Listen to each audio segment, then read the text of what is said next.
too much noise today. I just need the road, the rain, and the hum of the engine.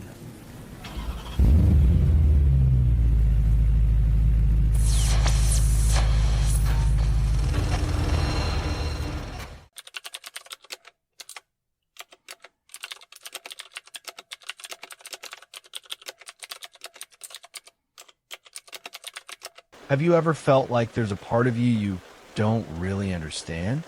Like, you're not sure who you really are anymore? I've been there too. Let me share something with you. Maybe it'll help you see things a little clearer. There are days when the world just feels too loud. Not in the way of traffic or noise, but in that constant pull. Messages flying at you, expectations tightening around your chest like invisible cords. Everyone's got something to say, some perfect version of life to sell. And if you're not keeping up, it feels like you're falling behind. I don't think I ever realized how much that noise was getting to me until I caught myself staring blankly at my phone screen one night, scrolling through people's highlight reels with this dull ache in my chest. It wasn't jealousy. It wasn't even comparison in the usual sense. It was something emptier than that. Like I'd forgotten what my own life was supposed to feel like. I think that's the thing we don't talk about enough. That deep inner emptiness so many of us carry. Not because we have nothing, but because we've lost connection with something real inside ourselves. And instead of slowing down to figure out what that is, we just keep reaching outward, hoping something, anything, will fill the space. Social media, news, shopping, busy schedules, even relationships sometimes. They're all ways we try to distract ourselves from the silence we're afraid to sit with. What hit me hardest was realizing that the anxiety I'd been living with for years wasn't just about deadlines or future plans or even the state of the world. It was coming from a deeper place, this gnawing sense that I was moving through life on autopilot, smiling when I didn't want to, saying yes when I meant no, choosing paths not because they lit something up inside me, but because they were expected.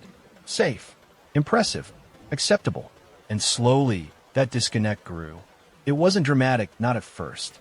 Just a subtle erosion, like a tide pulling away parts of me I didn't even realize were missing until I stood in front of the mirror one day and thought, who is this person? That question shook me. I remember sitting at the kitchen table, hands wrapped around a cup of tea gone cold, and just breathing. For once, not trying to figure it all out. Just letting the weight of that question sink in. And something cracked open. Not in a painful way, more like the way light filters through blinds in the early morning. Gentle, but undeniable. I started to notice the moments I felt most anxious were also the moments I felt most distant from myself. It wasn't just about external stress. It was about internal dishonesty. About pretending I was okay with things that I wasn't. About performing a version of me that I thought people wanted, while quietly burying the parts that didn't fit the image. Carl Jung once said that anxiety is the dizziness of freedom, and I get that now. Because once you realize how far you've drifted from yourself, you're faced with a choice.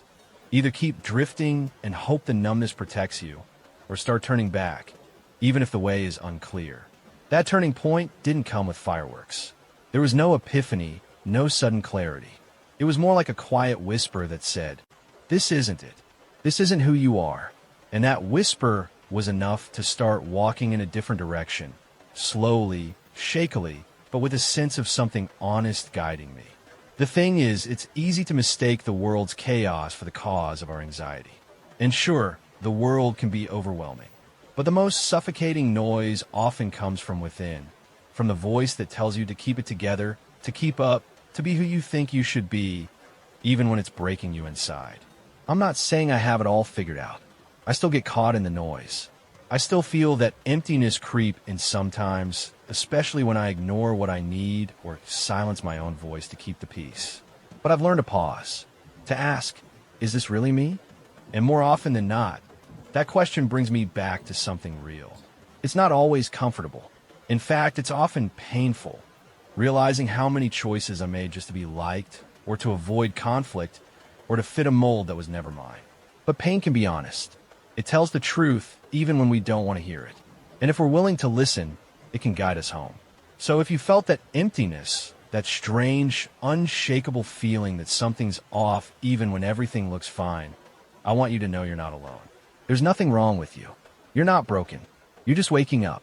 And yeah, it's scary, but it's also the beginning of something real, something that no algorithm, no achievement, no mask can give you.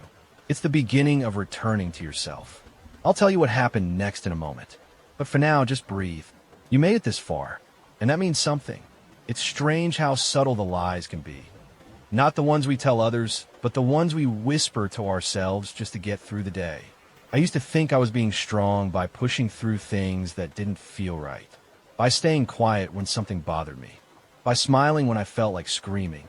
It took me a long time to realize that wasn't strength. That was silence. That was erasure. And that erasure was feeding my anxiety more than any external pressure ever could. It wasn't always obvious. I mean, how do you know you're living a life that doesn't belong to you when you've spent so long convincing yourself that it does? That job I thought I wanted, the one that looked impressive on paper and made my parents proud, I didn't hate it, but it drained me in ways I couldn't explain. Every Sunday night came with a quiet panic. Tightness in my chest I chalked up to just stress. But it wasn't just stress. It was resistance. My soul resisting a life it hadn't chosen. I remember a conversation I had with a friend over coffee. We were both laughing about how tired we were, how we were functioning adults who were low-key falling apart. She joked, "At least you've got your life together." And I smiled, but inside I thought, if only you knew. That's what a lot of us do, right? We perform togetherness. We decorate our discomfort so no one has to see the cracks. But I've learned that anxiety loves those cracks. It seeps in through every little fracture between who we are and who we pretend to be. And it multiplies in the silence. There's something deeply unsettling about living in opposition to your inner truth. It doesn't always scream. Sometimes it's just a dull ache, like something inside you is being slowly pressed down day after day until you can't remember what it was like to breathe deeply without that weight on your chest. Jung talked about this dissonance, this gap between our inner essence and our outer choices, as one of the core causes of neurosis. And I see that now, not as theory, but as lived experience. Because every time I ignored my gut, every time I said yes when my body screamed no, every time I dismissed a quiet longing for something different, I was building that dissonance. Brick by brick.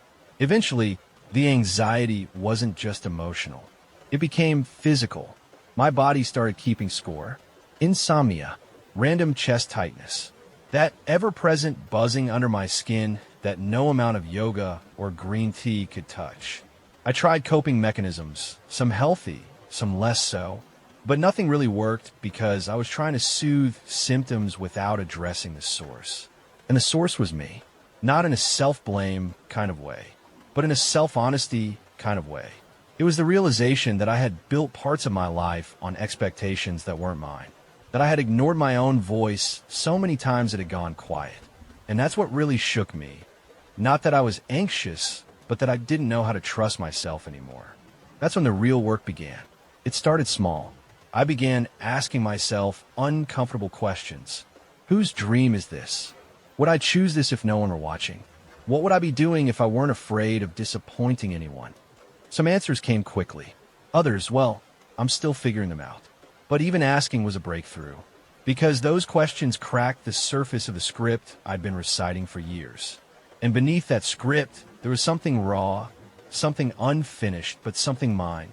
It's wild how terrifying it can feel to walk away from a life that looks good on the outside, but feels hollow inside. There's this guilt, this voice that says, you should be grateful. And I am. But gratitude doesn't mean you stop growing. It doesn't mean you betray yourself to preserve appearances. The hardest part was accepting that I didn't need a dramatic reason to change. I didn't need to crash and burn to justify wanting something different. Sometimes, the quiet realization that this isn't right for me is enough. I started saying no more, and not just to others, but to my own old patterns. I stopped forcing myself to be okay with things that didn't sit right. I gave myself permission to want more, not more in the sense of achievement, but more alignment, more truth, more peace. And slowly, Painfully but surely, the anxiety began to shift. Not disappear, but shift. It was still there, but it felt different. Less like a monster under the bed, and more like a message waiting to be heard. A guide. A compass pointing not to danger, but to disconnection. That's when I really began to understand what Jung meant when he said that anxiety could be a gift. A hard one, yes, but a gift all the same. Because once you stop running from it, once you sit with it and ask what it wants you to know, it starts to speak in a new language. A language of realignment. And for the first time in a long time, I felt like I was listening. You know, people often ask how you beat anxiety, like it's some enemy to be conquered. But that's never how it felt to me. It wasn't a battle. It was a relationship. Complicated, sometimes toxic, but never pointless. And once I stopped trying to silence it and started listening, it changed everything. I remember the exact moment the shift began. It was one of those mornings where everything was fine on the surface. Coffee brewed, emails sent, the usual rhythm of adult life. But inside, I felt hollow, like I was just moving through someone else's choreography. The dissonance had become unbearable. Instead of distracting myself or pushing through, I did something different. I sat down, closed my laptop, and asked out loud, "What are you trying to tell me?" It felt strange at first, talking to something invisible, like I was making up a character. But the stillness that followed was unlike anything I'd felt in months. It was as if, finally, the part of me that had been screaming into a void was given a seat at the table. And what it said, or what I began to understand, was that my anxiety wasn't a flaw. It was a signal, a message, a compass pointing back to where I'd gone off course. Jung said that symptoms are a voice of the soul, trying to be heard when we're not paying attention.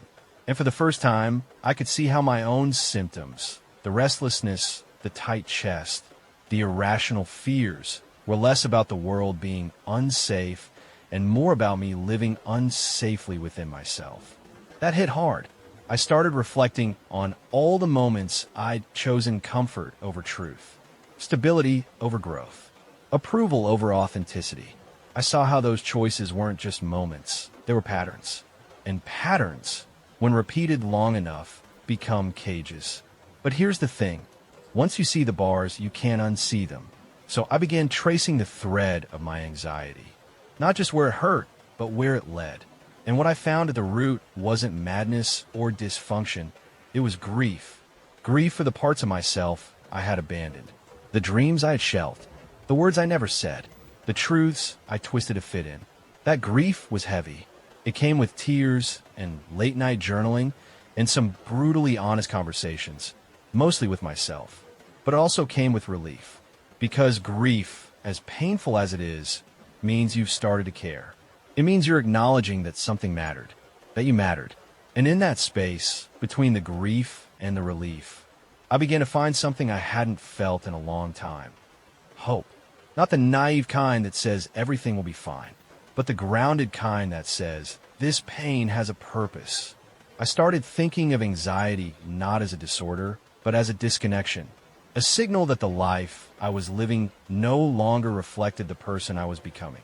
And instead of seeing it as something to fix, I began treating it as something to follow. Not blindly, but respectfully. That didn't mean I stopped being afraid. If anything, paying attention made me even more aware of the fear, but also of its source. And fear, when you trace it all the way down, usually leads to something sacred. The parts of you that are still alive and fighting for expression. That's when I began to change my approach completely. I stopped asking, how do I get rid of this anxiety? And started asking, what part of me is trying to speak? That one shift, that single question, turned everything around. Because suddenly, anxiety wasn't the enemy. It was a doorway, a messenger, a mirror. And even though stepping through that doorway meant facing a lot of uncomfortable truths, it also meant stepping toward wholeness. I won't pretend the process was graceful. Some days felt like breaking down more than breaking through. But those were the days I grew the most. Not because I had answers, but because I stopped pretending I didn't have questions. And that's what healing really is, I think, not becoming someone new, but remembering who you are beneath all the roles and fears and stories. When you treat anxiety as a message instead of a mistake, you begin to hear your life differently. You start noticing where you've been living out of alignment, not just in the big decisions, but in the tiny compromises that chip away at your soul. And little by little, you begin coming home to yourself. It's not quick, it's not clean, but it's honest. And honesty, real, soul-deep honesty, is where the healing begins. The funny thing about waking up is that once you start, you can't go back to sleep. Not really. You might try. You might even long for the simplicity of ignorance, the ease of not knowing. But once you've seen yourself clearly, even just for a moment, you can't unsee. And that's both the gift and the burden of self-awareness. It was around this time that I found myself drawn to Jung's deeper teachings. I'd always known him as the shadow guy, the psychologist who talked about the unconscious, archetypes, and dreams. But what resonated most wasn't the theory. It was the way he spoke of life's demands not as obstacles, but as sacred tasks. He believed we each carry certain responsibilities, not just to survive, but to become whole. Not in a moralistic sense, but in a soulful one. To live in alignment with what he called the self. That deeper truth within us that's often buried beneath layers of fear, shame, and conditioning. The idea that neurosis wasn't a malfunction, but a sign that we've strayed from our own path. That hit me like a lightning bolt. I started asking myself different questions. Not what's wrong with me, but what am I avoiding? Not why am I broken, but what truth am I afraid to live? Jung named several core tasks that every person must eventually face, becoming independent from our parents, not just physically, but psychologically, finding our own sense of purpose, giving back to something larger than ourselves, and finally, coming to terms with death, not just as an end, but as a teacher. I'll be honest, that last one shook me. Death had always been this abstract concept, something far off, irrelevant to my day-to-day worries. But once I started doing this work, it became clear the fear of death was hiding in all kinds of places. In my reluctance to speak my truth, in my obsession with control, in my anxiety over time slipping by. And I realized I wasn't just afraid of dying. I was afraid of not living. That fear showed up in the smallest things. Hesitating to send that message, not signing up for the class I've been curious about, staying in conversations that drained me because I didn't want to disappoint anyone. It was a kind of slow, quiet death, the death of possibility. Jung believed that when we resist these core tasks, when we cling to comfort or conformity, life doesn't punish us. It reflects us. It shows us through symptoms and struggles where we've stopped growing. And for me, anxiety was that mirror. It wasn't punishing me. It was showing me where I had become too small for my own soul. I started thinking of these tasks not as pressure, but as invitations. Not, you have to grow, but you get to... And that small reframe changed everything. Because suddenly, anxiety wasn't just a problem to fix. It was a map, a compass pointing toward the work I needed to do, the conversations I needed to have, the risks I needed to take, the parts of myself I needed to reclaim. It didn't make the fear go away, but gave the fear context. And with context comes courage. One of the hardest but most liberating moments came when I finally acknowledged how much of my identity had been shaped by other people's expectations. The way I presented myself, the way I measured success, even the way I loved. It was like peeling off layers of clothing I didn't realize I was wearing. Some of it had been with me so long, it felt like skin. But underneath, raw, real, unsure, there I was. And maybe for the first time in my life, I didn't feel like I had to apologize for it. There's a kind of peace that comes from no longer needing to justify who you are. It's not arrogance, it's relief. The relief of no longer fighting yourself. Jung wrote that we don't become enlightened by imagining light, but by making the darkness conscious. And that's what these tasks really are, ways to walk into our own darkness. Not to be swallowed by it, but to integrate it, to learn from it, to carry it with wisdom instead of fear. Somewhere along the way, I stopped asking how to get back to normal. I realized that normal was never the goal. Wholeness was. And wholeness includes the parts of you that are messy, afraid, uncertain, not just the polished ones. It's a slow unfolding, this path, one that asks more of you the deeper you go, but also gives more clarity, more connection, more life. And as I kept walking, I started to see maybe anxiety wasn't a sign that I was broken. Maybe it was a sign that I was finally waking up to the life I was meant to live. There's this moment, maybe you felt it too, when the weight inside you becomes too heavy to carry the same way anymore. It doesn't necessarily scream. Sometimes it just sighs, quietly, consistently, until one day you realize you're no longer carrying a life, you're dragging it. That was me, and it took a toll, not just emotionally, but physically. My body became a reflection of everything I hadn't dealt with. The tension in my shoulders, the fatigue I couldn't shake, the shallow breath I didn't notice until it caught. I used to think it was just stress, but now I know it was resistance. The kind you feel when you live out of alignment with your truth. It's like trying to walk upstream every single day and wondering why you're so tired all the time. Jung called it regression, this turning inward, not to heal but to escape. A slow slipping into older, safer versions of ourselves when life's demands feel too big. I began to see how I'd done exactly that, not out of weakness but out of survival. When I couldn't face the truth, I avoided it. When I didn't know how to change, I numbed. I distracted myself with tasks, overthinking, endless content. I filled every moment to avoid the silence. Because in the silence, I could hear the truth, and the truth scared me. I wasn't living my life. I was managing it. And the cost? Constant anxiety. Compulsions. This gnawing sense that time was passing and I wasn't really in it. That something essential was slipping through my fingers. Jung saw this kind of regression as the root of neurosis, when we abandon the path of growth and retreat into outdated ways of coping. And suddenly, my symptoms made sense. The looped thoughts, the irrational fears, the craving for control. They were all signs that my psyche was trying to protect itself from a life it no longer knew how to live. It was painful to admit, but also freeing, because once you name a pattern, you loosen its grip. I started noticing when I'd retreat, when I'd go silent instead of speaking up, when I'd fall back into perfectionism instead of allowing myself to be real, when I'd bury myself in distractions rather than face the stillness. And each time, I tried something different, not drastic, just honest. Instead of numbing, I'd journal. Instead of overthinking, I'd walk. Instead of isolating, I'd reach out, not to be fixed, just to be heard.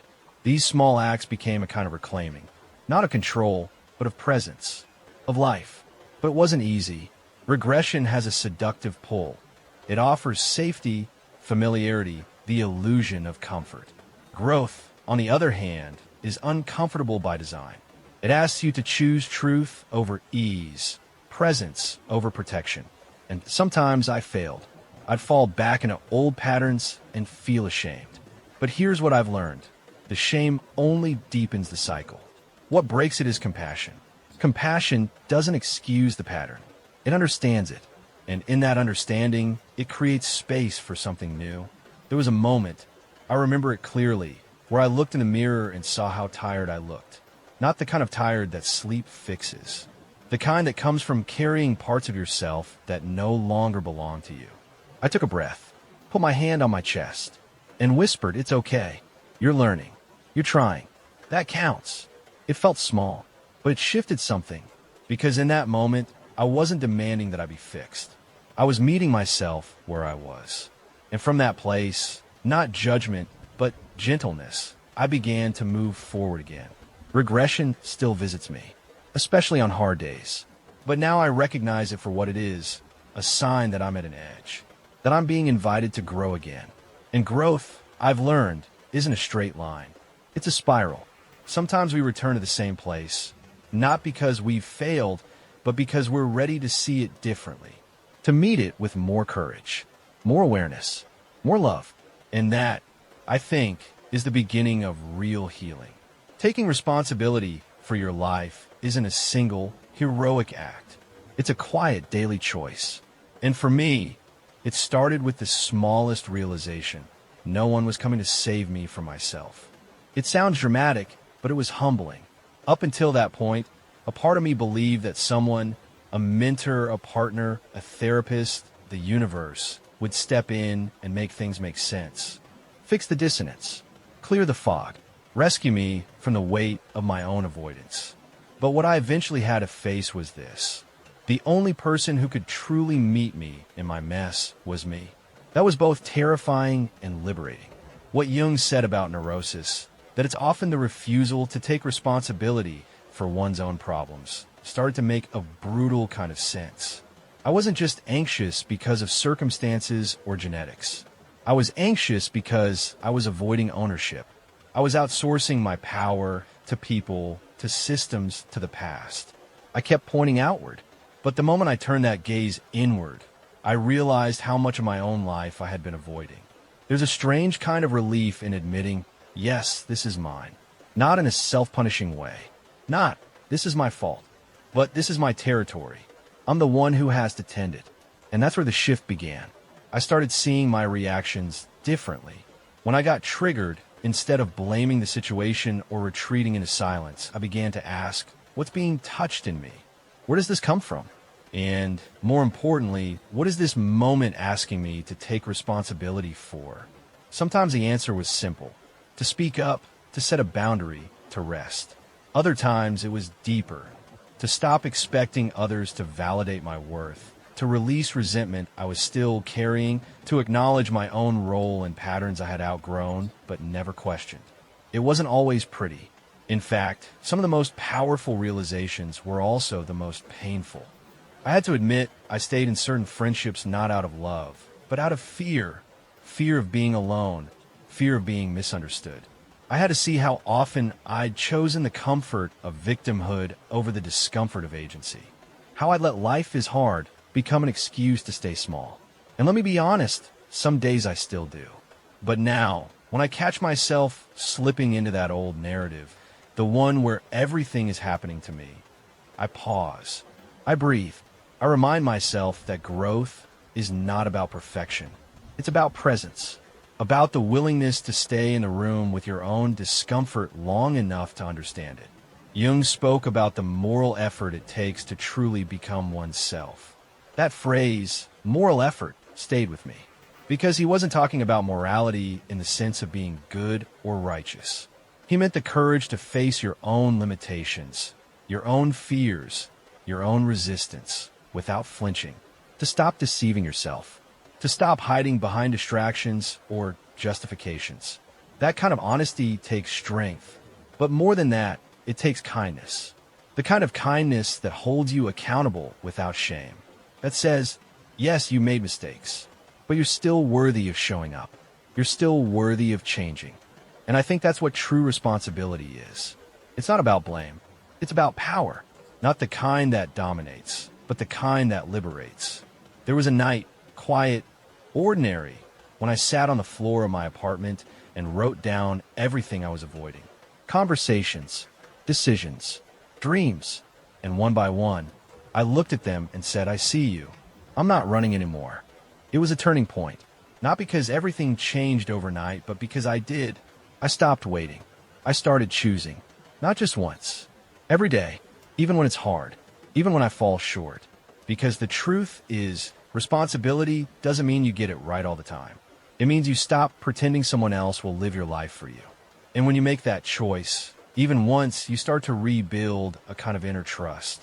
You begin to believe in your own capacity to handle life.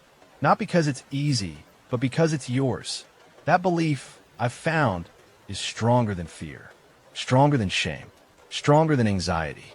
It doesn't silence the noise entirely, but it gives you something solid to stand on when the waves come. And they will come. But now, when they do, I don't get swept away so easily. Because I know whose life I'm standing in. Mine. There's a quiet kind of revolution that happens when you stop running. Not from the world, but from yourself. And when that running stops, something beautiful begins. A return. Not to the person you used to be, but to the one you were always becoming underneath it all. That's where I found myself. After the noise, the unraveling, the grief, the work, there came a stillness. Not the stillness of defeat, but the stillness of presence, of finally sitting with myself and not feeling the urge to flinch or fix. Just being there, with everything I had once tried to outrun. It was the first time I felt like I was truly home, and not because anything external had changed, but because I had stopped seeing anxiety as the enemy and started recognizing it as a teacher. One I never asked for, but one who had led me back to a truth I had forgotten. That I'm not a problem to be solved. That my pain is not a weakness. That my sensitivity is not a flaw. That my longing for meaning, for honesty, for peace is not naive, but sacred. Jung spoke often of individuation, the process of becoming whole, of integrating the fragmented parts of ourselves into something true and real. And while it sounds abstract, I began to see what it looked like in daily life. It looked like speaking up when I used to stay silent. It looked like resting without guilt. It looked like forgiving myself for not knowing what I didn't know. It looked like letting go of who I thought I had to be in order to love who I actually am. And slowly, things softened. The panic that once lived just beneath my skin eased. The racing thoughts quieted. Not because they vanished, but because I no longer believed every one of them. I had created space, not to control everything, but to meet it with awareness, with breath. That's the secret no one tells you. The healing doesn't always feel like fireworks or breakthroughs. Sometimes it feels like waking up and realizing you're no longer afraid to feel. To sit with what is without rushing to change it. To trust that you are not fragile for having wounds. You are strong because you're willing to tend them. I began reconnecting with parts of myself I hadn't touched in years. My curiosity, my creativity, my joy, not in grand gestures, but in small moments, a walk without headphones, laughter that caught me off guard, the quiet pleasure of doing something just because it made my heart feel full. And that's when I understood what Jung meant by shadow integration. Not that you vanquish your darkness, but that you turn toward it, hand extended, and say, I see you. You belong too. There's a kind of freedom that comes from no longer being at war with yourself. And in that freedom, something else awakens, compassion. Not just for yourself, but for others. For the people still stuck in loops. For the ones numbing their pain because they don't know another way. For the ones performing strength because they've never been taught it's okay to fall apart. You begin to realize that behind every mask is a story. Behind every defense is a wound. And behind every difficult person is a person who has been hurt. This doesn't make everything easier, but it makes it more human, more connected, more real. And maybe that's the real healing. Not escaping the mess, but loving through it. Not fixing everything, but choosing to stay awake even when it hurts. Especially when it hurts. So if you walk this path, or are still walking it, I just want to say, I see you. I honor the work you're doing, even when no one claps for it. Especially then, because the most powerful transformations happen in the dark, away from applause. They happen in quiet acts of truth, in brave acts of honesty, in showing up. And maybe, just maybe, the anxiety you carry isn't a curse. Maybe it's a call, not to fight harder, but to soften. Not to push more, but to listen, to feel, to return, to yourself. If this felt meaningful to you, it might mean something to someone else too. So hit like, leave a comment, or subscribe. That's how YouTube knows to share with others. Maybe together, we can help someone see things a little differently.